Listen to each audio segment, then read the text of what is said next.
ఇంకెన్నాళ్ళు రెంటింట్లో ఉంటాం? సొంత ఇంటి కలను నెరవేర్చుకుందాం.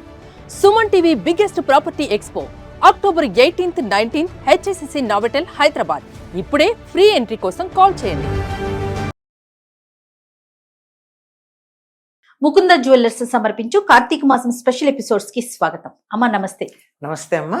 అమ్మా కార్తీక మాసం వచ్చేస్తోంది. అవునమ్మా. ఈ మాసం మొత్తం ప్రతిరోజు కూడా అంటే ప్రత్యేకించి పూజ చేసినా చేయకపోయినా మిగిలిన రోజుల్లో కార్తీక మాసం మాత్రం ప్రతిరోజు దీపం పెట్టుకునే అలవాటుని విధిగా కొంతమంది పెట్టుకుంటూ ఉంటారు కదమ్మా. ఈ మాసం యొక్క విశిష్టత.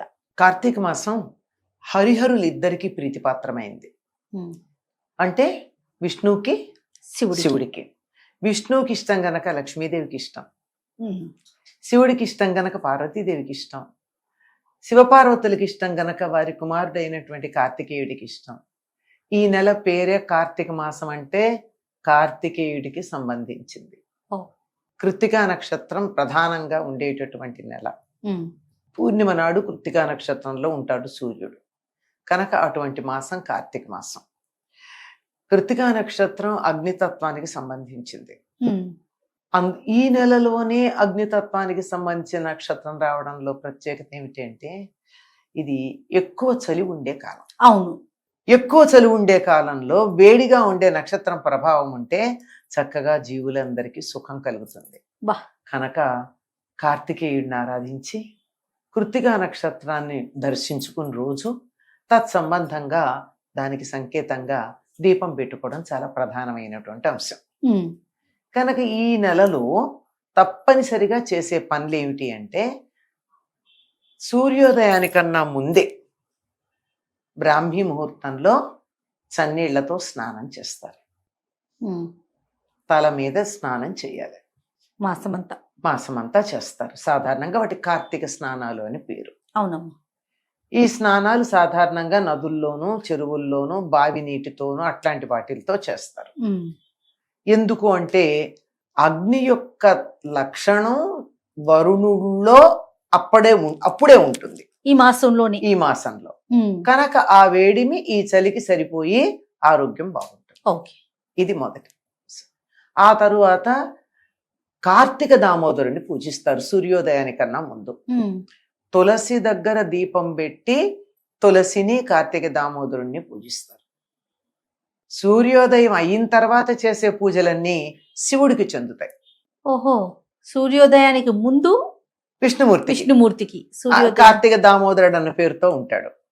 పైగా స్నానం చేసేటప్పుడు కూడా నాకు స్నానం చేయడానికి అనుమతి ఇవ్వమని విష్ణువునే ప్రార్థించి స్నానం చేస్తారు. ఆ తర్వాత చేసేటటువంటిది శివుడికి. అందుకని ఆ తర్వాత మనం ఇంట్లో మామూలుగా దీపం పెట్టుకుంటాం. చాలా మంది శివుడికి అభిషేకాలు చేస్తారు. అది ఏకవారం కావచ్చు. అంటే ఏకవారం అంటే ఒక్కసారి దాన్ని ఏమంటారు, మహన్యాసం. ఏకవారం అంటే ఒక్కసారి మహన్యాసం చేసుకుని అందులోనూ నమ్మకంతో చేయడం. లేదు కొంతమంది 11 సార్లు చేస్తారు. ఏకాదశులు పుణ్యమ మొదలైనటువంటి సందర్భాలు అఖండంగా కూడా చేస్తారు. ఏదేమైనా శివుడికి అభిషేకం చేయడం అన్నది ప్రధానంగా ఉంటుంది. మళ్ళీ సాయంత్రం దీపం పెట్టుకుని తులసి దగ్గర కూడా దీపం పెట్టి అప్పుడు కృత్తికా నక్షత్రాలకు నమస్కారం చేసుకుంటాం. ఉదయము తులసి దగ్గర దీపం పెట్టి కృత్తికా నక్షత్రాలకు నమస్కారం చేయాలి. కృత్తికలు 6 నక్షత్రాల సముదాయం కృత్తికా నక్షత్రం. సప్తఋషుల భార్యల్లో అరుంధతి తప్ప మిగిలిన 6 వాళ్ళు. అలా నమస్కారం చేసుకుంటాం. ఇది కార్తీక మాసంలో తప్పనిసరిగా అందరూ చేసేటటువంటిది. దీంతో పాటుగా పాటించే మరొక అంశం ఏముందంటే ఉపవాసాలు. ఖచ్చితంగా ఉపవాసాన్ని నియమాన్ని మనం పాటిస్తాం. ఆ ఉపవాసం ఒక్కొక్కళ్ళు ఒక్కొక్క రకంగా చేస్తారు. అందరూ ఒకే రకంగా చేయరు కదా. ఉదయం అంతా ఉండి సాయంత్రం కొంతమంది ఏమో నక్తం అని అంటారు. నక్తం అంటే పగలంతా ఉపవాసం ఉండి నక్షత్రాలు వచ్చిన తర్వాత నక్తం అంటే రాత్రి భోజనం చేస్తారు. సాయంత్రం దీపం పెట్టిన తర్వాత సంధ్యా సమయం దాటాక శివుడికి అభిషేకం చేసి అప్పుడు భోజనం చేస్తారు. ఇది నక్తం. మేము నక్తం ఉండలేను అనుకున్న వాళ్ళు అర్ధనక్తం చేస్తారు. అర్ధనక్తం అంటే 2:30-3 ప్రాంతాలు, అంటే సూర్యుడు ఇలా పడమటి వైపుకి తిరగడం మొదలు పెట్టాక అప్పుడు అర్ధనక్తం చేస్తారు. కొంతమంది మేము పగలు ఉద్యోగాలకు వెళ్ళాలి, పనులు చేసుకోవాలి, మాకు కుదరదు అనుకున్న వాళ్ళు పగలు భోజనం చేసి రాత్రి మానేస్తారు. ఏదో ఒక నియమం పాటించటం అన్నది, ఆహార నియమం పాటించడం అన్నది మనకి విధిగా కార్తీక పెట్టుకుంటారు. మాసంలో కనపడుతూ ఉంటుంది. అమ్మ, మనకి ఈ నెలలోనే మనకి వనభోజనాలు చేసుకుంటాం, కార్తీక మాసంలోనే అందరం కలిసి వెళ్ళి, తర్వాత నాగుల చవితి కూడా చేసుకుంటాం. ఇవన్నీ కూడా మనం విశేషంగా చూస్తాం అవునమ్మా. కదమ్మా. కార్తీక శుద్ధ పాడ్యం ఏదైతే ఉందో ఆ రోజున గోవర్ధన పూజ అని చేస్తారు. గోవర్ధన పూజ. గోవర్ధన పూజ, అవునవును, దాన్ని బలిపాడ్యం అని కూడా అంటారు. అవును. ఈ గోవర్ధన పూజ ఏమిటంటే మొదటిసారి కృష్ణుడు గోవర్ధన పర్వతానికి పూజ చేయించిన రోజు. ఆ రోజే అందరినీ పిలిచి ఎవరిళ్లల్లో వాళ్ళు వంటలు చేసుకొచ్చి గోవర్ధన పర్వతానికి పూజ చేసి అందరూ తెచ్చిందంతా కలిపి ఆ చెట్ల దగ్గర, ఆ కొండ దగ్గర తినమన్నారు. దానికి సంకేతంగా అనిపిస్తుంది కార్తీక మాసంలో అందరూ కూడా వనభోజనాలు చేయడం అన్నది. అవును. ఇలా కూడా ఎలా ఉంటుందంటే అందరూ కలిసి భోజనం చేయడం ఉంటుంది. ఇది అంటే సమాజంలో ఉండేటటువంటి అసమానతలు మర్చిపోయి అందరం మనం అంతా సమానమే అని చెప్పడానికి అందరూ కలిసి తినడం, ఇది గోవర్ధన పూజ. ఆ తర్వాత ఉన్నటువంటిది మరుసటి రోజుని భ్రాతృద్వితీయ అంటారు. ఇది పాడ్యం అయితే ద్వితీయ. అంటే మనకి రెండు కూడా లేవమ్మా. భ్రాతృద్వితీయ గాని భగినీ హస్త భోజనం గాని మనం చాలా కాలంగా అలవాట్లో లేదు తెలుగు వాళ్ళకి. కానీ ఇప్పుడు ఉత్తర దేశంతో మనకి బాగా సంబంధ బాంధవ్యాలు వచ్చిన తర్వాత వాళ్ళు చేస్తున్నారు కనుక చేస్తున్నాం. అంటే అన్నదమ్ముల్ని ఆదరించేటటువంటి రోజు భ్రాతృద్వితీయ.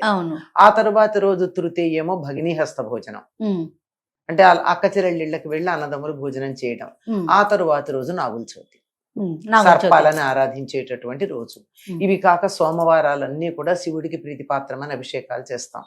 పూర్ణిమ నాడేమో తప్పనిసరిగా ప్రత్యేకించి కార్తీక పూర్ణిమ ప్రత్యేకమైనటువంటి విశేషాలు ఉంటాయి. అవును. ఏకాదశులు చెప్పనక్కర్లేదు. 4 గాని 5 గాని ఎన్ని సోమవారాలు వస్తే అన్ని సోమవారాలు కూడా కార్తీక మాసంలో ఉపవాసాలు ఉండేవాళ్ళు చాలా మంది ఉంటారు. 2 ఏకాదశులు ఉన్నాయి. ఆ తర్వాత పూర్ణిమ ఉంది. ఇవి కాక గోపాష్టమి అని చెప్పి తరువాత వస్తుంది ఒక అష్టమి. ఆ రోజున మళ్ళీ గోవుల్ని ఎలా అంటే ఇంటి యజమానే గోవులకి సేవ చేయాలి ఆ రోజు. అది అలాంటి కార్యక్రమం పూర్వకాలంలో జరిపేవారు. ఓకే. సో ఈ విధంగా కార్తీక మాసంలో ఇంచుమించుగా ప్రతిరోజు మనకు ఏదో ఒక విశేషం ఉంది. ఏదో ఒక విశేషం. చాలా పరమ పవిత్రమైన మాసం, చాలా పరమ పవిత్రమైనటువంటిది. ఇప్పుడు ఏది చేసినా చాలా ఇదిగా ఉంటుంది. తైలే లక్ష్మి జలే గంగా ఉంటామని వాగ్దానం చేశారు.